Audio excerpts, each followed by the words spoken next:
Guys, Artos is here with the CasterMuse Star League Season 4. We're in the round of 8, and this is a best of 5 between Action and Snow. If you haven't seen the first 3 games, I definitely suggest that you go check it out, because this is game number 4. All right, so far we have Action up 2-1. It seems like when his macro gets going, he does very, very well. His cheese in game number 2, not quite doing it for him, right? Here we are on Windbreak Ridge. This is a brand new map that has, as far as I know, only been used in the CasterMuse Star League Season 4. It's definitely kind of interesting. You can check it out. I'll just review it once again for anyone who doesn't know. This is a low ground main base. You can see the Overlord line up here. You have the downed NORAD 2. This is just something that is destructible but makes the ramp a bit smaller so you can hold it more easily with like Zealots or SCVs or whatever you might need to hold a ramp with. This Spore is here. It's a neutral spore. It doesn't shoot anything. It doesn't detect anything because it's computer owned. But basically what that does is when you put your hatchery down, this allows the creep to jump all the way over to here so that you can actually make sunken colonies, right? This is always something map makers need to consider, is Zerg needs one defensible entrance that blocks the main and natural, or the map is completely imbalanced and Zerg can't win. So, yeah, basically that is what that does for you. This is all buildable terrain as well, even though it's bones, which look unbuildable. I'm not sure why there's bones there. But anyways, that is that. There's a lot of terrain changes out on the map. You see the double bridge going over. There is a base over here. And then there's a lot of high to low ground ridges, of course, called Windbreak Ridge, right? So that's normal. Through the center, you see these eggs. So these are destructible, but it makes a path that only like Zerglings, Hydras, Zealots, Marines, Medics, SCVs, Probes, Drones can get through. And what this does is allows you to scout quicker or do something like a Zergling rush, but you can't move your whole army through that quickly. It makes the map kind of a longer map because of that. Anyways, there you go. That's what this map is looking like right now. We've had some cool games on it so far, for sure. A lot of one-sided games, though. So I don't know if that's just a trend that's going to continue or what. So Stork here going for a Nexus first. Once again, he's really been favoring that opener. Nexus first into the gateway. On Action's side, we see a hatchery. Oh my god, he went 2 hatcheries before spawning pool into spawning pool. Wow, that is incredibly greedy. If Stork had done something like Gateway Nexus, maybe he can punish. Maybe a Cannon Rush could punish. I'm not entirely sure.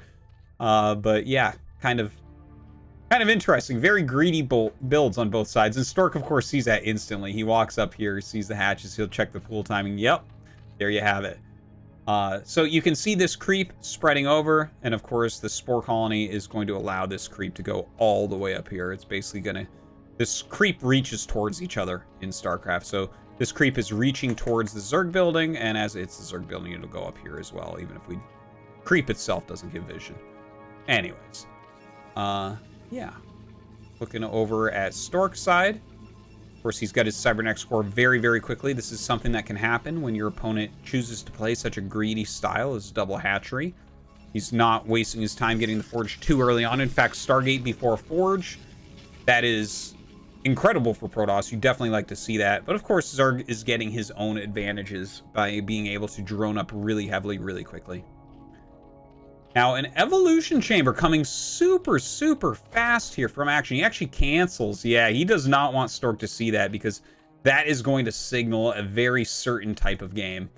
I'm really interested to see if he's going to throw it back down as he kills this off. Now, there is Zergling speed already on the way. Yeah, he actually throws the Evolution Chamber down at his natural. We'll see if the probe actually takes a turn. It probably will not. Oh, it goes to the ramp and then decides to turn and gets picked off. So yeah, let's see it. +1 carapace very, very, very quickly. Now this will negate any attack upgrades basically that occur. So what you try to do, one of the most impactful upgrades in the whole game is +1 attack for Zealots, because it makes them 2-shot Zerglings. And in this case, basically that will never occur because Action should just be able to stay ahead as far as armor upgrades go. All right, double pylon wall. Look at this. Stork, like, as the NORAD 2 is falling, you notice he was using that as part of the ramp. Now he's throwing up a couple cannons, but also throws down pylons so that he has a full wall here. You can't just run past, and that is what's important, because the Zerglings, if they fight, are not going to win. Yeah, that very nice placement. Now the Corsair is out. It's going to go ahead, kill off the Overlord. He sees that the Forge is a spinning. Additional hatcheries being made. Interesting. Okay, he actually throws a spore down very quickly.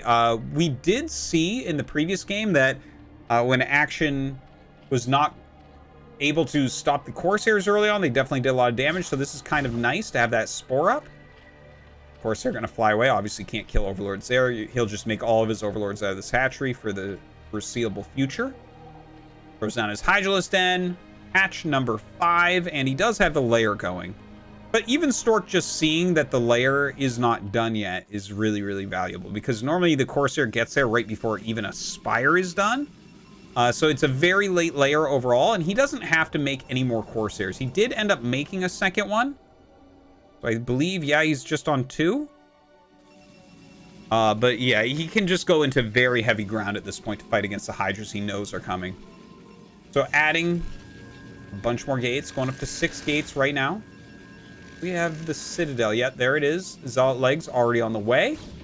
Probably see a Templar Archives coming up pretty soon here also. Oh, he actually dives. He did end up making a 3rd Corsair. I'm sorry. And dives heavily upon the Overlords. And he'll end up killing some. Like, he's got 2 there, 3. Okay, he gets 4, but loses 3 Corsairs. So it's a pretty big supply block, right? He went to 41 of 20 supply. It'll take him a little bit. He has to remake some Overlords. Overlords do take a while to make. But yeah, he did lose all his Corsairs. So it feels to me like that opens up a possible opportunity for a Mutalisk tech switch a little bit later on. Now there is a Spire on the way, so maybe Action's thinking that. Because it's not like you feel like you need to get Scourge right now. So I think that will end up being for Mutas. If the game continues, you never know. Something crazy can happen. Stork might attack and kill him.